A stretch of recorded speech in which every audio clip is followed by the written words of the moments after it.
Alkitab itu adalah salah satu buku yang merupakan best selling, paling laris seluruh dunia. Dan bahkan diperkirakan ada 100 juta kopi yang terjual setiap tahunnya dalam berbagai macam versi dan bahasa di seluruh penjuru dunia. Luar biasa banget. Luar biasa. Yes, pemirsa sekalian, Anda menyaksikan Good News Program bersama dengan kami. Saya Daniel Hendrata dan juga bersama dengan istri saya, Dewi Katarina. Senang sekali bisa berjumpa kembali dengan pemirsa setia dari Good News Program. Ya, jangan lupa bahwa Anda menyaksikan Good News Program juga melalui YouTube channel kami yang ada di @anugerah ministries. Oleh karena itu, apabila Anda merasa bahwa Anda sudah diberkati selama ini, jangan lupa support kami dengan cara subscribe, dan juga episode ini menarik banget. Nanti jangan lupa untuk share ulang supaya lebih banyak lagi orang tahu akan kabar baik tentang Tuhan Yesus Kristus. Nah, siapa nih narasumber kita hari ini? Seseorang yang klasik nih, seseorang yang rada nyentrik gitu ya. Kalau Anda pernah melihat sebuah Instagram dan kemudian berbicara tentang Alkitab, berbicara mendorong banyak orang untuk kembali untuk baca Alkitab dan yang lain-lain, seseorang yang bernama dipopulerkan dengan nama Peter Chris. Ya. Dan ini Pak Peter Chris ini pasti akan menjadi berkat buat siapapun juga nanti yang akan menyaksikan episode ini. Penulis buku Bible Everyday. Jadi kita akan belajar banyak hari ini bagaimana kita bisa belajar lagi tentang membaca Alkitab dengan cara yang benar. Right. Oleh sebab itu pemirsa, mari sama-sama kita simak satu tayangan video klip yang berikut ini.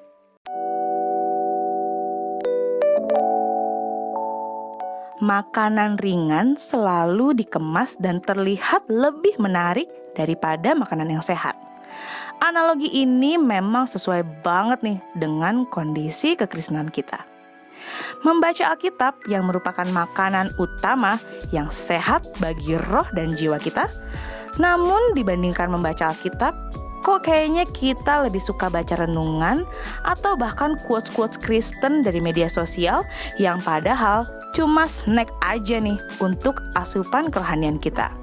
Good news dalam episode Baca Alkitab bersama Peter Chris. Kita akan belajar gimana sih caranya mengulik dan merenungkan Alkitab sehingga kita dapat memahami konteks aslinya dan dapat mengaplikasikannya ke dalam kehidupan sehari-hari. Ayo, jangan sampai ketinggalan episode ini hanya di Good News Program. Pemulung kata-kata, saya pikir saya nggak menciptakan kata-kata, dan ada banyak kata-kata yang udah tercecer ribuan tahun.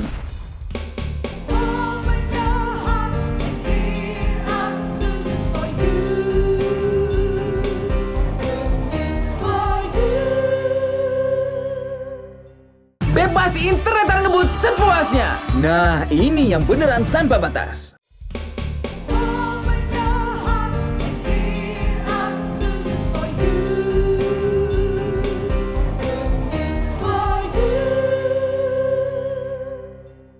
Masih bersama kami di Good News Program. Hari ini kita akan membahas tentang cara membaca Alkitab yang benar bersama dengan narasumber kita, Peter Chris. Langsung kepada narasumber kita. Ya Pak Peter, apa kabar? Suatu kehormatan ya, terima kasih banget untuk akhirnya kita bisa feature Pak Chris ya panggilannya ya, untuk ada di Good News Program.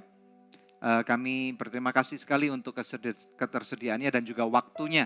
Kita percaya bahwa episode ini juga akan menjadi berkat buat banyak orang yang akan belajar bersama-sama dengan kita hari ini. Nah, Bapak ini sering menyebut dirinya sebagai gelandangan ibu kota, pemulung kata, dan sang gerilya. Ini maksudnya apa? Bisa diceritakan sedikit, Pak?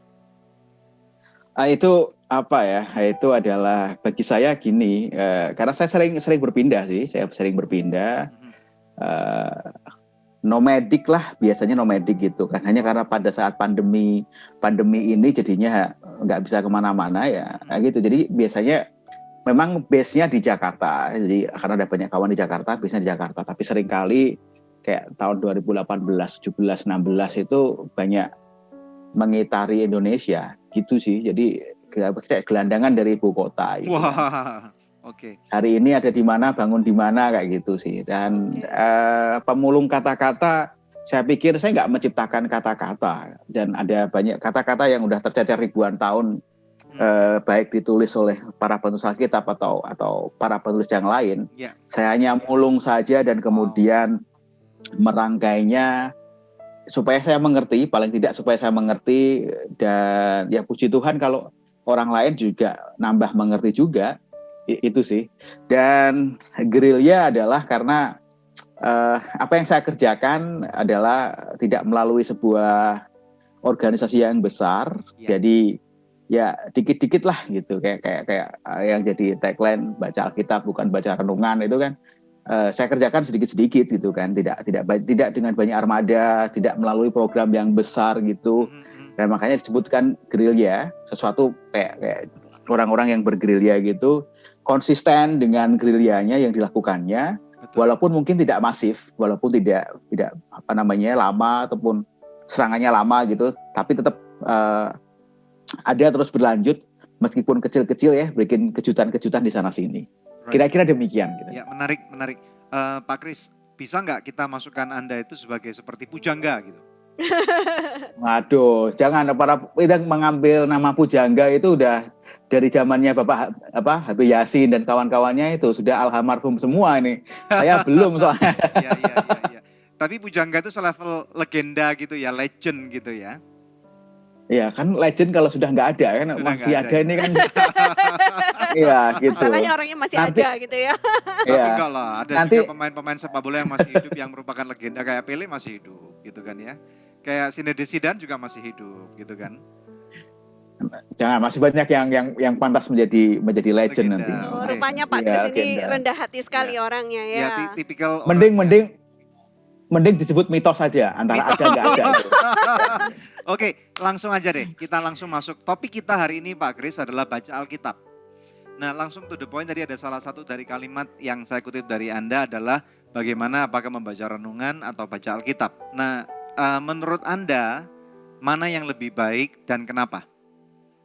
Nah, gini, ini yang hal menarik sih, karena pada saat saya muncul dengan tagline ini, ada juga nih apa sih maksudnya gitu kan. Iya. Nah, saya tidak itu bukan pilihan sih, sebetulnya bukan pilihan, tapi saya menawarkan sesuatu bahwa baca Alkitab bukan baca renungan gitu kan. Jadi set the priority sih.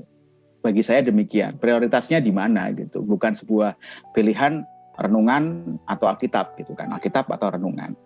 Itu sih bagi saya. Dan kalau dilihat dari kacamata sejarah gitu kan, sejarah kitab itu sendiri atau sejarah kekristenan itu sendiri, tidak ada perintah untuk baca renungan, nggak ada gitu kan. Dan di banyak tempat di Alkitab, ayat baik tersirat ataupun tersurat sih selalu merujuk kepada scriptures atau tulisan kudus atau kitab suci. Betul. Gitu. Kadang-kadang Yesus juga menyebut tulisan para nabi atau Mazmur ataupun tulisan hukum Musa gitu kan. Tidak sedikit pun juga bicara soal komentaris gitu kan. Kata-kata kalau renungan kan hampir mirip dengan komentaris atau tafsiran rabi-rabi gitu kan. Betul. Ya. Ya, tidak ngomongin demikian, dan itu yang jadi tadi kalau dibilang misi gerilyanya gitu kan, untuk kembali bahwa ini loh, ada sesuatu yang lebih hebat dari sekedar renungan gitu kan. Anda mendapatkan utuh, bagian yang sangat utuh yang sudah disediakan gitu. Kenapa kok memprioritaskan atau kemudian menyisihkan yang utama ini dan malah makan remah-remah gitu. Oh, wow. Dan itu sedih sih gitu, lebih kepada sedih, bukan kepada menghakimi bahwa kamu salah dan segala macam, bukan. Itu lebih kepada kesedihan dan kalau bahasa sekarang kegalauan gitu kan. Wow. Keresahan gitu kan. Kenapa ya? Ada masalah apa dengan kawan-kawan ini? Kenapa meninggalkan 66 buku dan kemudian lebih memilih untuk kayak baca renungan ya kah, baca quote pastor gitu kan, baca quote orang-orang terkenal atau menghafalkan itu sedih sih sebetulnya. Saya nggak bilang itu nggak baik, tapi saya bilang itu sedih sebetulnya gitu kan. Kemudian terus dikatakan bahwa ya baca kitab sulit sih gini-gini, jadi lebih baik. Itu bagi saya sebuah kesedihan karena belum mencoba sudah nyerah duluan. give up duluan. Iya, gitu. Tapi saya juga punya pengalaman pribadi loh dalam hari ini, mungkin saya bisa ceritakan dulu ya.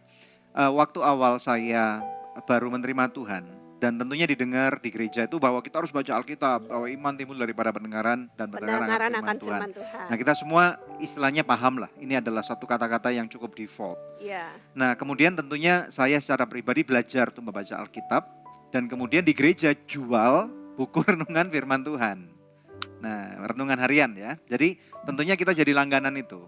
Nah, memang betul waktu itu saya baca Alkitab, istilahnya orang bilang, ini orang Jawa bilang terselimurkan gitu ya.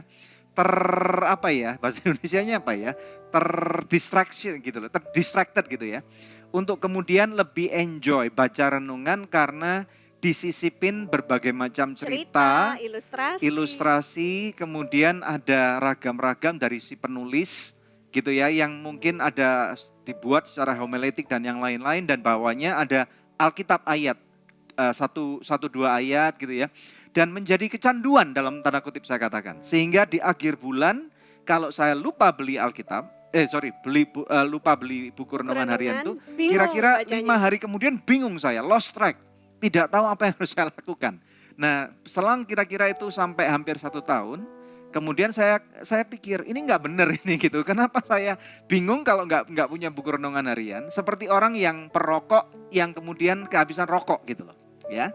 Nah, kemudian akhirnya sampai suatu hari saya putuskan enggak deh, bulan ini habis saya nggak akan beli lagi buku renungan harian, dan itu detoxnya perlu waktu sekitar mungkin 1 bulan untuk saya bisa pelan-pelan dan kemudian akhirnya baca Alkitab. Itu pengalaman saya. Menurut Anda gimana? Ya, ini benar sekali sih. Kadang saya diperhadapkan seperti ini ketika tadi ya, dengan ada begitu banyak yang kayak ilustrasi yang lebih kekinian, kayak dengan bahasa yang lebih relevan misalnya, dan ayatnya cuma 1 atau 2 gitu. Itu lebih memudahkan dan kadang lebih meninabobokan gitu kan. Kita belum sampai apakah yang dikutip, ayat yang dikutip itu sesuai dengan paparannya, homili yang ditulisnya itu kan juga semakin menarik kalau kita bawa ke sana. Betul. Ya memang tujuannya yang disaingi atau yang jadikan saingan adalah Alkitab, yang buku yang luar biasa ya. Mau nggak mau untuk renungan harus dibuat semenarik mungkin sehingga orang mau baca. Itu nggak salah sebetulnya, tapi kembali kepada tadi prioritas mana yang harus kita dahulukan. Ada satu lagi yang ini jadi concern saya, bahwa ketika saya memperhadapkan ini kepada kawan-kawan misalnya, berdalihnya begini, mereka kan masih anak-anak rohani gitu, masih anak-anak gitu. Yeah. Jadi mereka nggak bisa baca Alkitab, mereka tidak mengerti gitu kan. Jadi lebih baik mereka baca renungan karena mereka mengerti, karena mereka masih anak-anak. Saya pikir ini justru kebalik gitu. Justru kebalik bagi saya, karena kalau pergi ke toko buku rohani itu nggak ada yang namanya renungan anak-anak, yang ada Alkitab anak gitu kan. Iya, makanya saya gitu, karena saya nggak berdebat secara teologi. Saya katakan, nah kalau anakmu itu kan, saya katakan anakmu itu kalau mau belajar mengenal Tuhan itu dikasih renungan anak atau dikasih Alkitab anak? Alkitab anak. Ya udah, itu jawabannya. So, kalau untuk anakmu ya jasmani gitu kan, kamu berikan Alkitab anak. Nah, kenapa buat anak-anak rohani yang mentorin kamu berikan renungan gitu kan? Itu nggak konsisten. Saya katakan demikian, itu nggak konsisten gitu kan. So, kalau mereka tidak mengerti, sama seperti anak-anakmu ketika baca Alkitab anak yang mereka nggak ngerti, Pak, Mah, Bu, Pak, ini maksudnya apa ya? Ini Daniel kok ada dengan singa dan segala macam, kenapa ya? Nah, pada saat itulah as a parent itu kan memberikan penjelasan gitu kan, memberikan background story-nya, memberikan ceritanya dan segala macamnya gitu kan. Karena yang dibaca baru penggalan. Nah, itu peran seorang orang tua bagi anak-anaknya gitu kan. Dan sama paralel dengan peran orang tua rohani bagi anak-anak rohaninya atau mentor kepada mentinya gitu. Sehingga dituntut apa? Dituntut pada saat Anda mementori, ada anak rohani, bapak rohani, terus ada murid dan guru. Artinya bahwa harus belajar gitu kan, belajar Sama-sama tidak belajar berhenti. ya. Yes. Iya, sama-sama belajar Sama-sama gitu. belajar, sama-sama bertumbuh. Ya. Betul. Jangan-jangan ketika Anda memberikan renungan dan tidak endorse membaca Alkitab, jangan-jangan Anda yang malas untuk memberitahu mereka, Nah, dan jangan-jangan Anda yang malas untuk belajar gitu. iya, iya, Kayak iya. gitu. Kalau di zaman saya dulu karena ini sih saingannya revenue ya kali ya. Karena jualan renungan harian itu dan beberapa gereja besar mereka punya percetakan sendiri loh. Ini bukan rahasia umum tentunya ya, karena zaman sekarang sih memang percetakan udah banyak yang mati lah. Tetapi maksudnya share per klik revenue dari Google itu juga cukup banyak. Tetapi maksudnya kita nggak berdiskusi ke arah sana. Tetapi sekarang ini adalah bagaimana caranya supaya jemaat kembali atau orang-orang saudara seiman kita orang Kristen kembali baca Alkitab lagi. Demikian ya. Ya betul. Nah sekarang Iya. mungkin Pak Kris bisa memberikan sedikit pencerahan nih ya kepada orang-orang Kristen katakanlah yang baru lahir baru dan mereka masih belum terbiasa untuk membaca Alkitab. Bagaimana cara yang benar untuk membaca Alkitab itu supaya kita bisa mengerti apa yang kita baca, Pak? Saya rasa gini, saya rasa ketika saya berbicara dengan banyak orang dari tempat desa, kota, satu daerah yang lainnya gitu. Kenapa kemudian enggan membaca Alkitab atau ketika sudah baca Alkitab kemudian berhenti? Ada beberapa hal yang menjadi perhatian. Itu dulu sih sebetulnya yang harus diselesaikan sebelum kita memberikan saran untuk memulai dari mana atau bagaimana caranya. Ada hal yang kurang dalam proses bergereja, dalam kehidupan berjemaat, termasuk dalam proses pemuritan dan juga pengajaran. Tidak banyak saya temukan pelajaran tentang informasi soal Alkitab itu sendiri atau apakah Alkitab itu, nggak gitu. Dan juga tidak ada banyak yang tahu atau tidak memberitahu jemaatnya tentang buku yang sedang mereka baca ini atau yang sering dikutip di hari Minggu kalau nggak disuruh baca misalnya, tidak banyak yang tahu sejarahnya seperti apa. Kenapa sampai kepada tangan mereka dicetak seperti sekarang ini, dalam bentuk buku ini 66 buku tersusun perjanjian lama perjanjian baru. Kenapa demikian gitu kan? Kok susunannya seperti ini? Dua hal ini yang saya rasa kalau ini bisa diadres dengan baik akan mampu untuk paling nggak menggairahkan jemaat untuk kembali melirik dan baca Alkitab, dan juga bisa address isu-isu dari kesulitan-kesulitan yang mereka nggak paham ketika baca Alkitab. Karena mereka nggak paham baca Alkitab karena mereka kurangnya dasar informasi soal Alkitab itu sendiri dan juga sejarah Alkitab itu sendiri termasuk susunan-susunannya. Itu yang sering saya diskusikan dengan kawan-kawan leaders anak muda yang saya temui. Dan kalau tadi dikatakan dipertanyakan bagaimana memulainya. Nah, seringkali yang disodorkan, ditawarkan, mulailah dari Kejadian misalnya. Itu secara konvensional, secara tradisional kan demikian ya, secara tradisional kayak gitu. Nah, ini akan bermasalah bagi yang baru baca misalnya. Berurutan seperti itu karena sampai imamat ya dia akan tamat gitu. Ketiduran terus bilangan gitu. lagi. Iya, bilangan dengan banyak susunan nama dari 1 ayat 1 sampai 9 itu susah. Kemudian juga apakah kita perlu baca secara berurutan atau tidak. Nah, ini adalah isu yang perlu kita address di masing-masing gereja lokal ya, untuk mereka memberitahu dasar tentang buku yang menjadi pegangannya masing-masing. Ini kayak gini sih, kalau era modern sekarang ini kan kendaraan ada di mana-mana. Katakanlah mobil ya, semua orang pernah naik mobil. Sebagian besar memiliki dan bisa memiliki mobil. Mungkin sebagian besar nggak punya mobil tapi bisa nyetir mobil gitu kan, bisa memakai atau mengendarai mobil dari titik A ke titik B. Tapi nggak semua orang kan ngerti kalau ada kerusakan ini harus bagaimana gitu kan. Paling jauh akan dial dealernya atau dial auto centernya gitu kan. Nah, ini seperti Alkitab. Semua orang Kristen paling tidak pernah baca Alkitab, mengenal Alkitab. Pasti. Ya. Atau di rumahnya ada mungkin Alkitabnya yang udah mulai berdebu. Tapi ya nggak semua mengerti soal Alkitab gitu kan. Nah bagi saya nggak pengen menyulap seorang menjadi langsung jadi montir, bukan.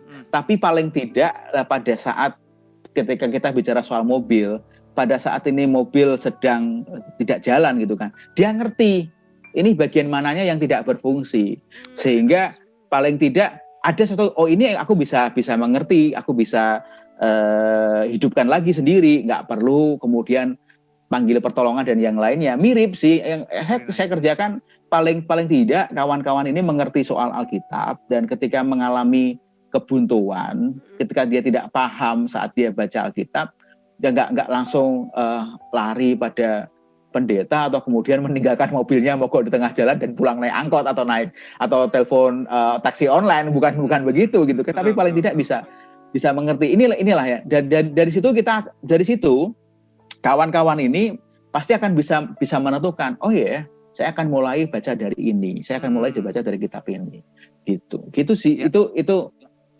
sebagian gambaran besarnya demikian.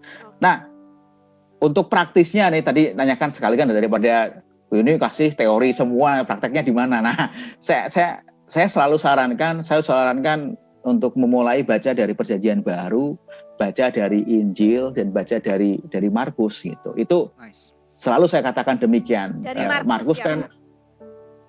Markus kan dikatakan inilah kabar sukacita, kabar baik Injil Yesus Kristus kan. Itu kan sebuah permulaan yang sangat bagus itu kan. Pada inilah permulaan gitu kan, dan segala macamnya. Dan as a Christian kan, kalau kita sebagai orang Kristen, kita mengenal Alkitab kan karena mengenal Yesus Kristus kan. Betul. Jadi ya ada baiknya bagi saya setelah terima Tuhan, ikut Yesus, jadi followersnya Yesus, ya paling enggak kita kenal langsung siapa Yesus itu. Kenal sama sang pribadi yang kita ikuti. Iya, pribadi yang kita ikuti tadi gitu kan. Betul, ketika udah terima Tuhan atau ikut Tuhan jadi Kristen, wis tahu ini siapa sih orangnya gitu. Daripada kan. Kalau dari Perjanjian Lama baru bayang-bayangnya apa dan lain-lain. Ya. Perjanjian Lama mereka malah nggak menemukan Yesus di mana gitu, karena malah mereka belum mengerti gitu ya. Stefani dan lain sebagainya. Ya. Oke, satu pertanyaan saya Pak. Saya rasa ini nanti bisa menjadi akhir daripada segmen satu ini ya. Nanti bisa dijawab di segmen yang kedua. Pertanyaan saya gini, apakah Tuhan Yesus membaca firman Tuhan? Nah, saya kalau iya minta buktinya. Gitu ya. Jadi jangan dijawab dulu. Nah, ini akhir daripada segmen satu. Nah, bagaimana dengan Anda, teman-teman pemirsa sekalian? Anda tim mana? Tim baca Alkitab atau tim baca renungan harian? Ayo jawab gitu. Jujur aja gitu ya. Tinggalkan komentar di kolom chat, karena ini non-judging. Kita tidak berusaha untuk menjudge Anda. Kita tahu bahwa renungan harian itu puji Tuhan ada loh. Karena apa? Memang di saat-saat tidak sedikit kesaksian-kesaksian di mana saat-saat iman seseorang itu lagi goyah banget gitu ya. Dan kemudian bahkan ada yang saya pernah mendengar beberapa kesaksian menarik dari renungan harian Full Gospel, dari Bread of Life, macam-macam, dari Rema, bagus-bagus banget. Dan bahkan beberapa orang yang mau bunuh diri dan kemudian akhirnya pada waktu mereka somehow atau dapat dari teman baca itu dan kemudian firman Tuhan menjadi hidup. Bisa aja Tuhan selalu bisa menjamah dengan berbagai macam media atau medium yang ada. Nah, kalau Anda punya pengalaman rohani juga sebutkan, silakan. Yuk kita berinteraksi bersama-sama, kita boleh belajar, karena dengan cara kita belajar dari satu pengalaman ke pengalaman yang lain, ini seperti ada tertulis dalam firman Tuhan, dari iman yang satu ke iman lebih tinggi, dari kemuliaan ke kemuliaan yang lebih tinggi lagi. Oke, jangan kemana-mana, stay tune hanya di Good News Program. Wah, Chris itu bacaannya Alkitab saja ya. Salah, orang saya juga baca Marvel sama DC Comics gitu. Itu loh.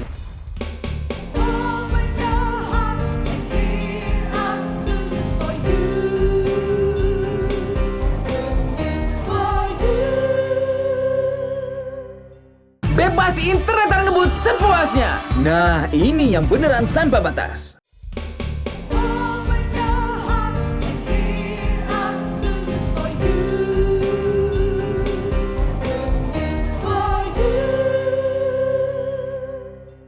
Baca Alkitab adalah tema dari Good News Program hari ini. Nah, menampilkan seorang narasumber yang asik banget nih ya. untuk kita berbicara, bertukar pikiran, dan bahkan kita bisa belajar sesuatu dari narasumber yang luar biasa ini, yaitu Bapak Peter Chris. Oke, Pak Chris, kembali kepada Anda. Pertanyaan saya tadi terakhir sebelum kita break, apakah Tuhan Yesus baca firman Tuhan enggak?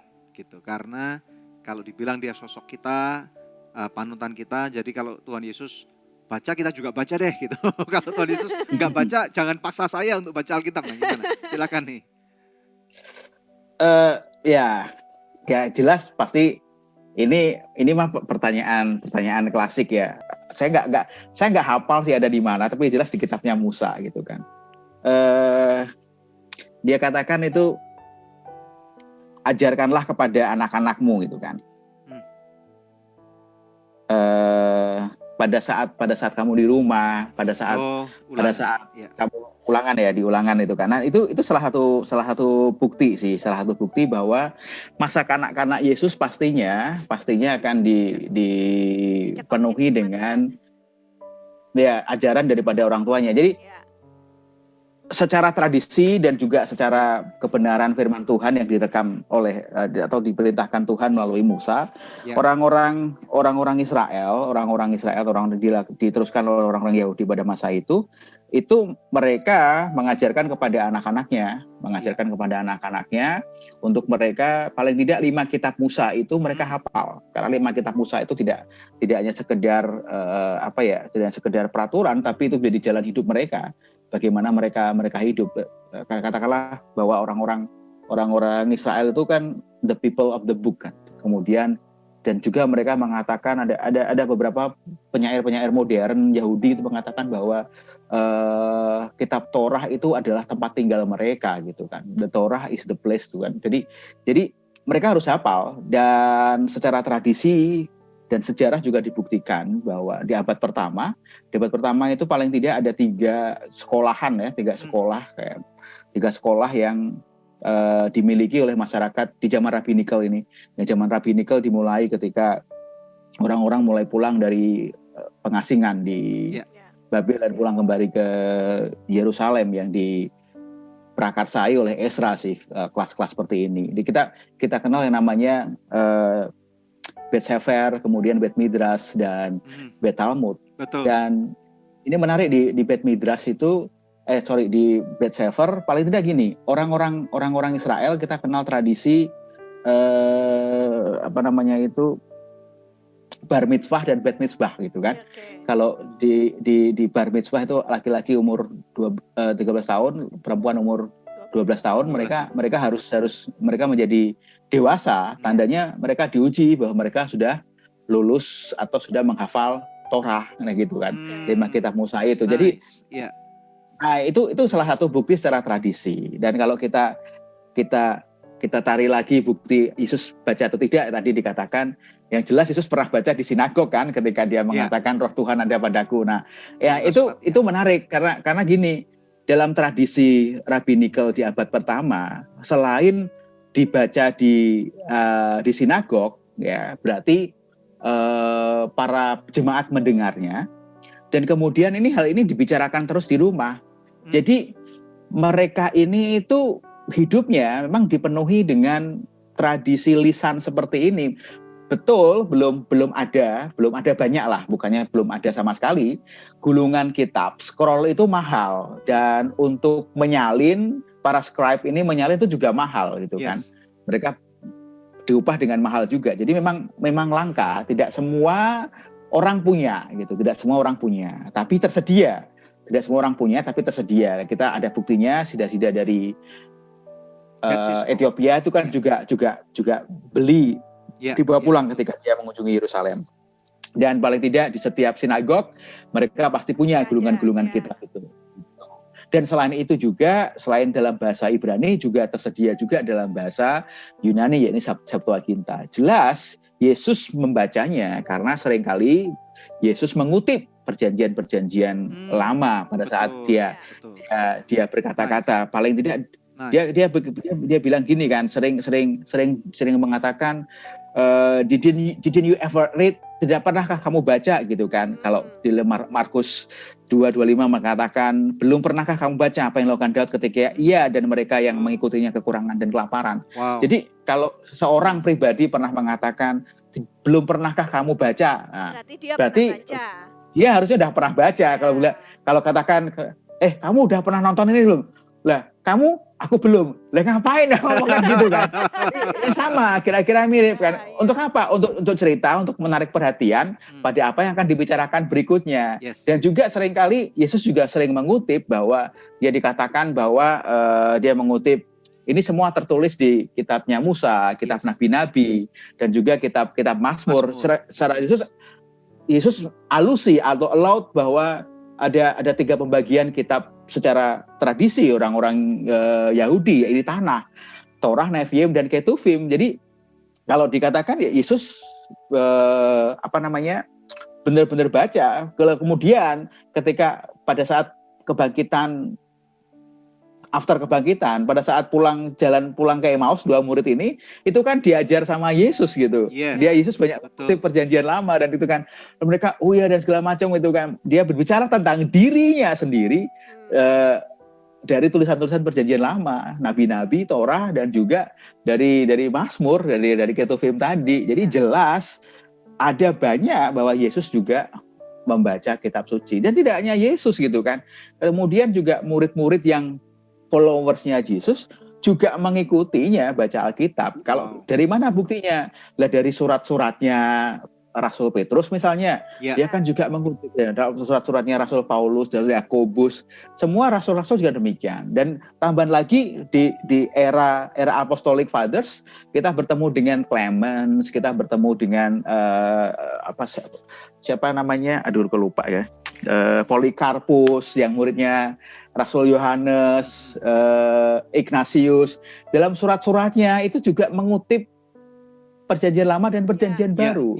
Dan banyak sekali tulisan-tulisan yang dilaporkan oleh sejarawan Kristen itu mengatakan bahwa ini bapak-bapak gereja ini juga memiliki salinan-salinan kitab-kitab suci Perjanjian Lama dan Perjanjian Lama yang terutama disebutkan juga, dan juga salinan-salinan dari Perjanjian Baru yang saat itu memang belum disusun, tapi mereka punya dalam jumlah yang berbeda-beda dan semua yang kita baca ini yang mereka punya gitu. Jadi sejarah membuktikan, tradisi membuktikan, dan Alkitab juga membuktikan bahwa para pendahulu kita, Yesus sendiri, dan juga para rasul dan pendahulu bapak-bapak pendiri gereja itu semuanya baca gitu kan. Amen. Dan nggak lucu kalau kita mengikuti jejak mereka kemudian nggak baca gitu.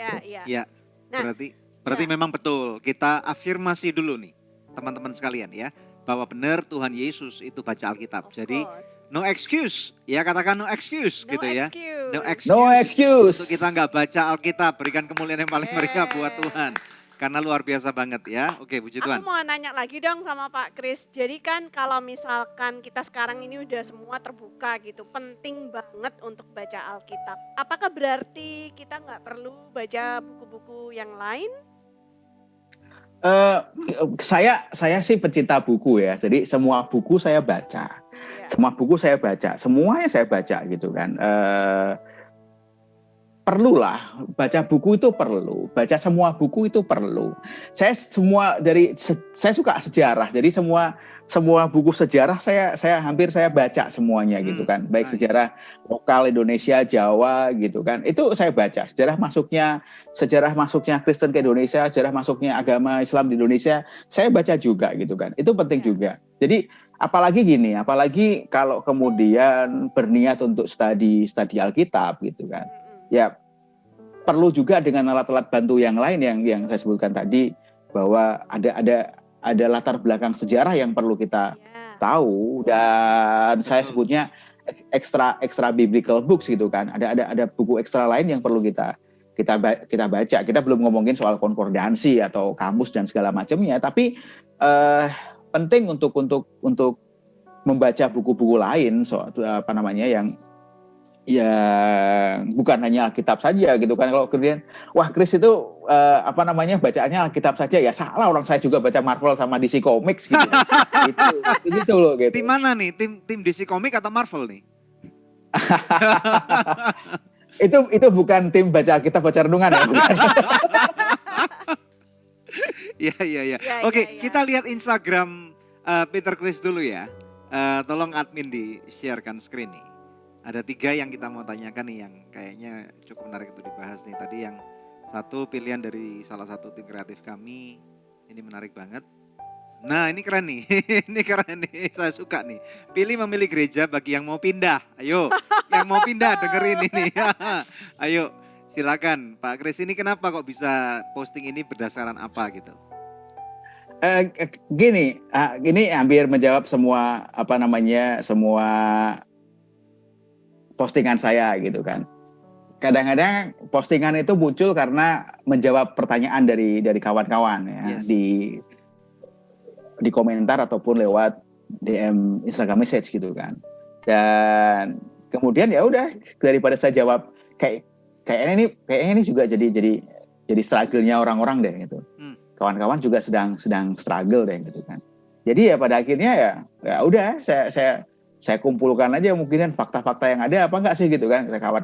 Nanya kawan-kawan, kemudian ngomong olah kata-kata, kemudian berpikir juga gitu kan. Saya juga pernah merasa ingin pindah gereja sih. Nah, akhirnya ya muncul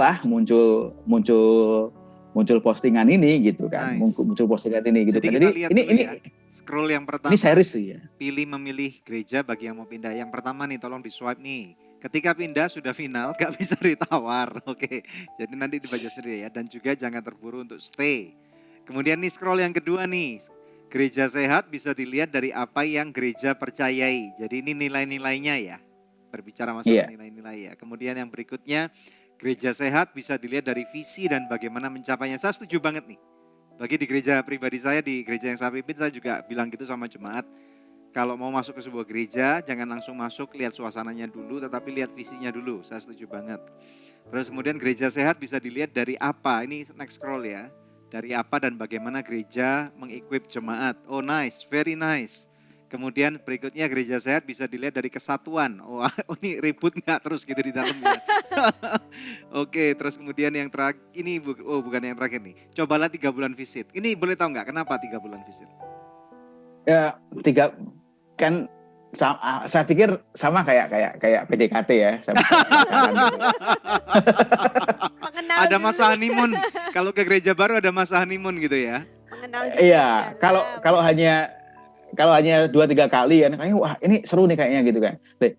Coba gitu kan, coba 3 bulan visit dan tidak hanya jadi pendatang gitu kan, tidak hanya jadi pengunjung. Yeah. Coba kenali teman sebangku kanan kiri gitu kan. Paling tidak apakah mereka sama pengunjung gitu, ataukah mereka adalah jemaat lokal, jemaat tertanam di situ. Kan kita bisa tahu gitu kan.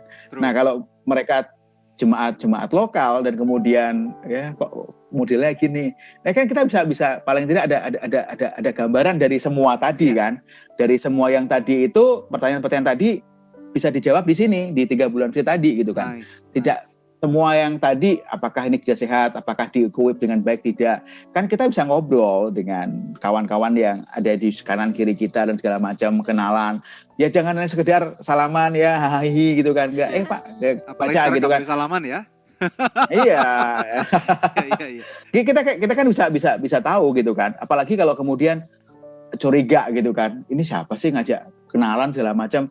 Kita bisa ngerti. Wow, ada apa nih dengan gereja ini gitu. Iya. Kok sekitar baru nanya segala macam aja kok udah dicurigain gitu kan. Iya. Atau Gitu. nanti Kayak apalagi tahu-tahu saat itu tampilan ditawarin kita baik. Ya, ditawarin itu apa gitu ya, investasi atau MLM misalnya. ya. Bisa Sama juga. seperkumpulan. Tapi menarik kan, karena gini, Iya. karena kalau kita visit sebuah gereja dan kemudian kita duduk di tempat tertentu, selama kita visit, Iya. kita pasti akan bertemu dengan orang yang sama gitu. Oh. Walaupun mungkin kita akan itu kayaknya kita dudukin adalah tempat kebiasaan orang lain. Tapi kalau kita datang pagi dan selalu duduk di situ, ya dia akan minggir juga gitu kan. Kok nggak ada namamu, yang ngapain ngusir saya gitu kan.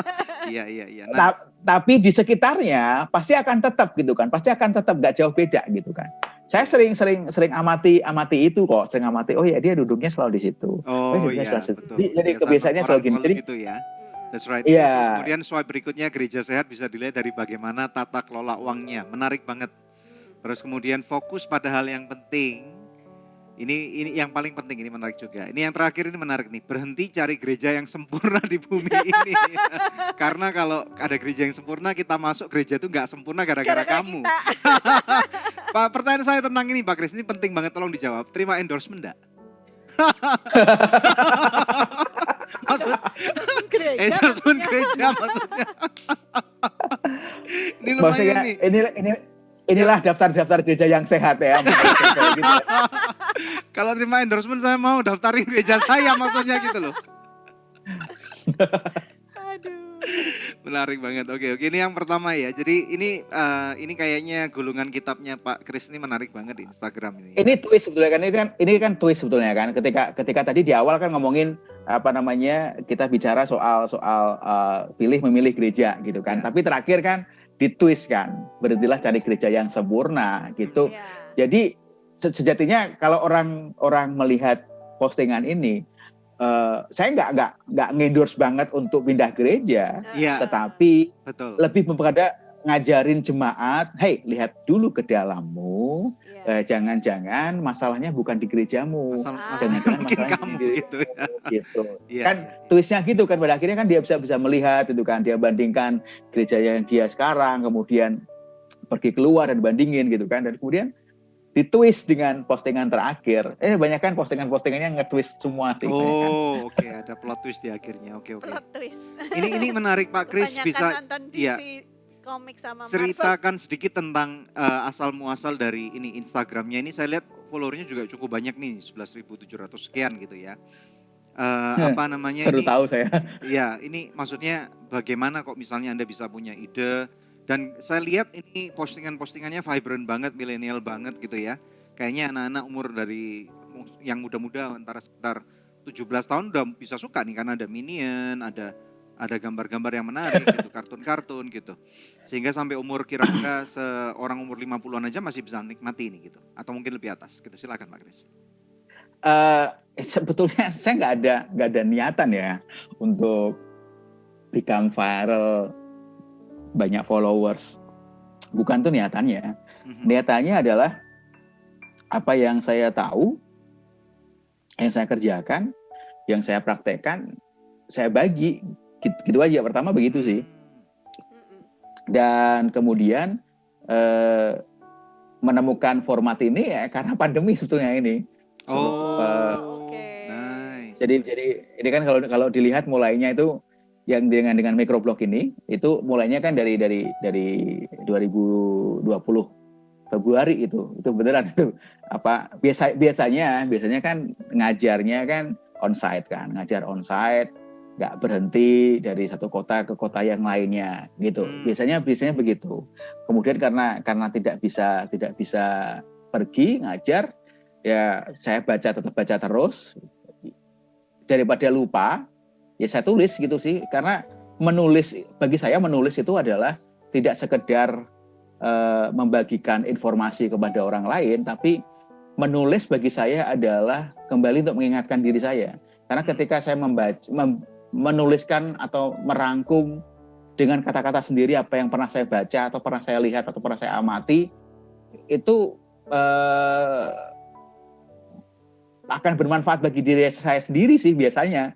Biasanya akan selalu diingatkan untuk paling enggak gini, "Woi, kamu udah pernah nulis itu loh. Awas loh ya." Gitu itu jadi pagar buat kita juga untuk jagain untuk jagain diri sendiri. Gitu sih awal mulanya. Dan karena didukung sama teman-teman influencer sih sebetulnya. Kayak nggak yang jelas-jelas ya, kayak kawan-kawan yang kayak Kristo, Raditya, kemudian Pastor Randy. Nah, itu kawan-kawan seperti ini yang tidak memandang dari denominasi yang mana gitu. Itu saling support gitu kan, dan sering juga di-repost gitu kan, karena sering follow kan, kemudian di-repost segala macam. Pada akhirnya ya saya nggak nyangka bisa jadi banyak gini ya gitu, kayak gitu. Nice. nggak dengan sengaja gitu. Tapi kan. ini Saat menjadi ini menarik banget karena ini merupakan seperti apa ya, sebuah cara yang unik di zaman sekarang ini, di musim ini ya. Sehingga kan tujuan kita adalah membawa orang-orang kepada Kristus gitu kan. iya, bagi saya gini, benar banget bahwa kita harus memakai semua media yang ada. Betul. Untuk membawa nama Tuhan ke masyarakat gitu kan, ke dunia ini dengan berbagai platform yang ada. Nah, ini biblical juga soalnya, dengan berbagai platform yang ada. TikTok sekalipun ya, ini biblical gitu kan. Karena ini Bapak Daniel ya, saya jadi ingat kisah Daniel dan tulisan Daniel gitu kan. Kenapa di tulisan Daniel itu dia sebagian memakai bahasa Ibrani dan sebagian memakai bahasa Aram. Dan kalau memakai bahasa Ibrani dia fokus berbicara kepada orang-orang Israel, dan ketika dia memakai bahasa Aram itu kok banyak yang address kepada situasi global. Berarti dia menjangkau pendengar yang lebih banyak lagi, dan ditutup dengan campuran itu bahasa Aram dan juga bahasa Ibrani. Itu menarik. Berarti artinya apa? Artinya Daniel pengen menjangkau, kitabnya pengen menjangkau banyak orang pada masa itu, dan bahasa Aram adalah menjadi bahasa lingua franca di masanya Daniel yang sebelum kemudian berubah menjadi bahasa Yunani yang bahasa lingua franca. Jadi pakailah semua media yang ada dengan bahasa yang ada. Saya rasa sosial media itu juga termasuk bahasa berkomunikasi dalam era sekarang ini. Anak-anak muda, Gen Z, generasi milenial, itu adalah suku tertentu ya, seorang suku yang ada di kota-kota besar, dan mereka memakai bahasa mereka sendiri, dan bahasa sosial media adalah salah satu bahasa yang mereka gunakan untuk berkomunikasi. Ya. Very nice. Amazing. Itu sih yang kenapa saya suka kemudian sekali dengan analogi tentang suku ini. Oke, nah nanti kita akan lanjut setelah break ya Pak Kris ya. Sebelum break pemirsa, ada doa yang sudah terjawab yang saya rindu bacakan buat pemirsa sekalian. Shalom Pak Pendeta, saya bersyukur akhirnya anak saya sudah mau mulai ikut beribadah dan membaca Alkitab bersama-sama. Sebelumnya anak saya selalu marah-marah kalau diajak beribadah bersama. Tuhan Yesus memberkati kita semua. Puji Tuhan. Masih adakah di antara pemirsa yang memerlukan bantuan doa atau konseling? Anda bisa hubungi kami di nomor telepon yang tertera di layar kaca atau lewat email ke doa@anugrah.net. Tetap stay tune bersama kami pemirsa. Kita akan kembali lagi dalam Good News Program. Yang esensi adalah firman Tuhan. Renungan harian bukan esensi, buku-buku Kristen bukan esensi.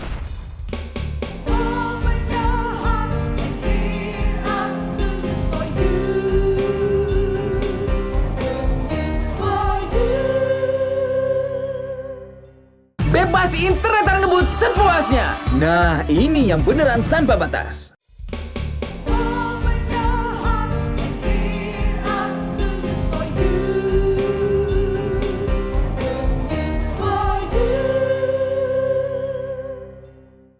Baca Alkitab di Good News Program.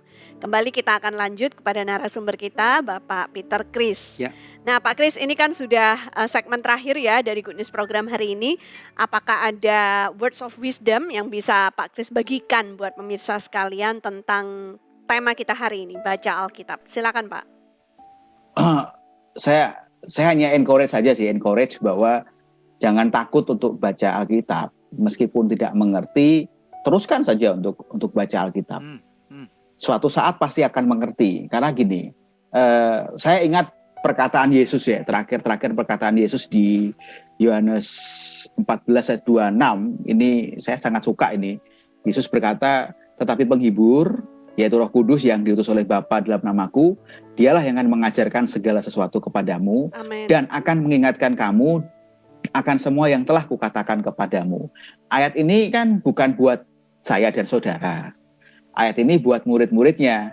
Karena jelas di yang bagian terakhir dia mengatakan dia akan mengajarkan segala sesuatu kepadamu, mengingatkan kamu semua yang telah kukatakan kepadamu. Ya. Nah, pertanyaannya, kan bukan kita mendengar perkataan ini pada saat itu kan? Bukan kan? Ya, bukan.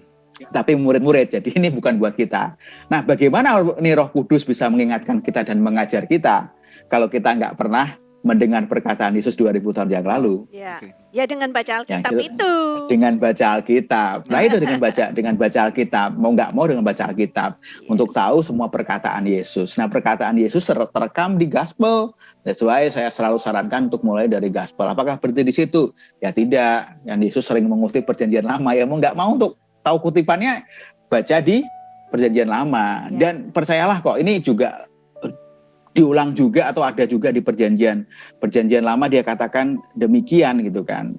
Yesaya 55:10 saya suka dengan ayat ini.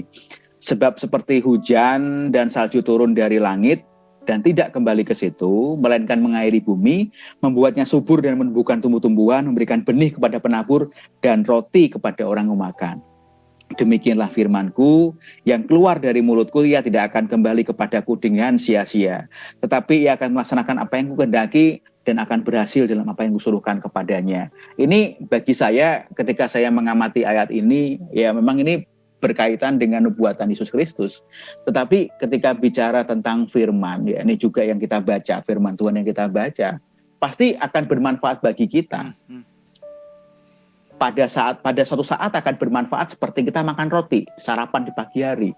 Langsung merasa kenyang. Artinya firman Tuhan yang kita baca di pagi hari itu, Alkitab yang kita baca di hari itu, kita langsung mengerti. Oh, nyaman, enak. Oh ini tuh artinya. Tapi sometimes Amin. apa yang kita baca kita nggak ngerti. Ya biarkan. Nah, suatu saat akan tumbuh, ya kan? Akan benih. Itu akan tumbuh. Mungkin kita akan bertemu dengan sebuah khotbah di gereja kita dan kemudian Roh Kudus mengingatkan Yohanes 14 tadi. Ting. Ya. Itu loh maksudnya. Wow, itu yang pada akhirnya itulah benih yang kemudian terus tumbuh. Tetapi ini yang ketiga, benih itu juga bisa jadi roti. Artinya perlu kerja kita. Dan di sini yang saya maksudkan untuk tidak sekedar baca, tapi study. Benih harus digiling, kemudian jadikan tepung, kemudian dikasih air, jadikan adonan, ya, dan kemudian baru dibakar. Setelah dibakar, jadilah roti, baru kita bisa makan. Ini menarik, karena kalau kita bikin roti, pastinya kan nggak hanya satu roti bundar saja, bukan kan? Adonannya kan banyak.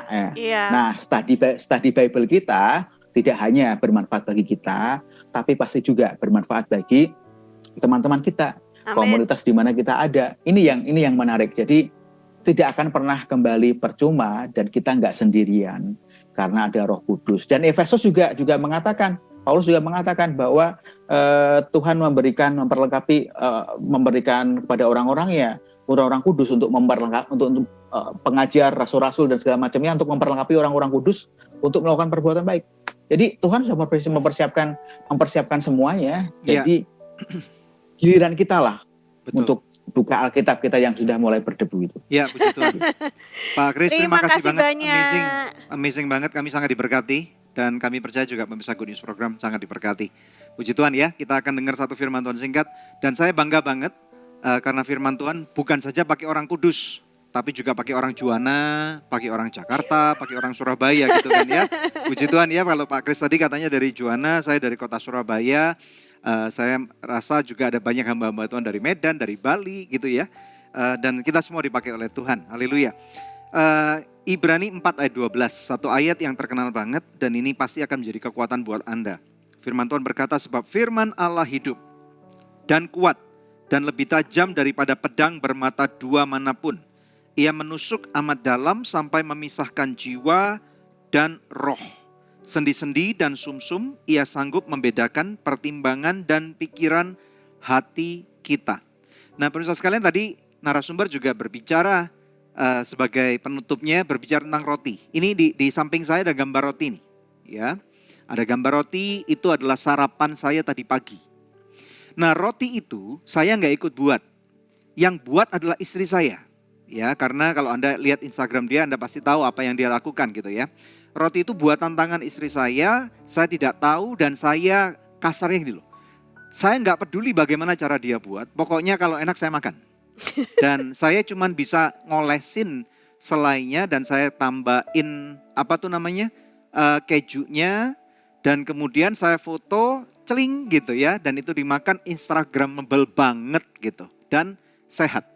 Nah demikianlah firman Tuhan. Kita nggak tahu, kadang-kadang kita memang tadi yang kesaksian pribadi saya nggak ngerti baca Alkitab. Saya lost gitu. Dan memang betul ada fasenya di mana kadang-kadang kita perlu tools atau alat bantu, misalnya juga renungan harian atau buku-buku kekristenan lainnya gitu ya. Atau bahkan video-video pada zaman sekarang ini ya. Tetapi akan ada saatnya di mana kita harus membuat keputusan dan mengatakan saya mau balik kepada esensi yaitu firman Tuhan. Amen. Yang esensi adalah firman Tuhan. Renungan harian bukan esensi, buku-buku Kristen bukan esensi. Tetapi Alkitab dan isinya adalah esensi. Dan di sini dengan jelas sekali dikatakan karena firman Tuhan itu hidup. Kalau firman Tuhan itu hidup, maka itu akan memberikan kehidupan buat kita. Jadi apakah kamu mau hidup atau mau mati? Mau Kalau hidup. kamu mau hidup ya jangan prioritaskan yang lain. Tetapi prioritaskan membaca firman Tuhan. Dan dikatakan hidup dan kuat gitu ya. Di dalam kehidupan kita sehari-hari ada banyak hal yang membuat kita menjadi lemah. Dan dikatakan lebih tajam daripada pedang bermata dua. Ini artinya apa? Kita kadang-kadang bingung apa yang kita mau. Sebagai manusia, saya bisa menjadi seorang yang dewasa berusia seperti saya sekarang hari ini hampir 50 tahun. Dan Anda mungkin berumur lebih muda atau bahkan lebih tua. Kadang-kadang orang yang berumur 70 tahun pun tidak tahu apa yang mereka mau gitu loh ya. Diombang-ambingkan dengan berbagai macam perasaan, kondisi kehidupan dan ada intention atau muslihat-muslihat daripada orang lain yang ingin membangun atau bahkan menjatuhkan kita. Nah ini makanya dikatakan kita perlu firman Tuhan. Yang bahkan tidak akan pandang bulu, tidak akan pilih kasih. Nggak akan melihat etnis, suku dan bangsa. Warna kulit saudara mungkin putih, mungkin kuning, mungkin hitam. Saudara percayalah bahwa Tuhan itu mengasihi setiap daripada Anda dan saya. Yang percaya katakan amin. Dan dikatakan menusuk amat dalam sampai memisahkan jiwa dan roh. Apalagi yang dapat memisahkan jiwa dan roh. Apalagi yang sampai dapat menembus daripada sendi-sendi dan sumsum. Kita tahu sumsum itu adalah core daripada pertumbuhan manusia. Kalau sumsummu mati maka engkau pasti nggak bisa lagi rejuvenate atau membuat selmu kembali hidup. Nah kita perlu kehidupan. Dan saya percaya satu-satunya kehidupan yang kekal itu seperti yang tertulis dalam Alkitab kita. Dalam firman Tuhan yang hidup. Bahwa percaya kepada Yesus Kristus dalam hatimu dan ucapkan dengan mulutmu. Dan firman Tuhan dalam kitab Roma 10 ayat 17 mengatakan iman itu timbul daripada pendengaran. Dan pendengaran tidak lain tidak bukan karena firman Tuhan. Apakah Anda diberkati hari ini?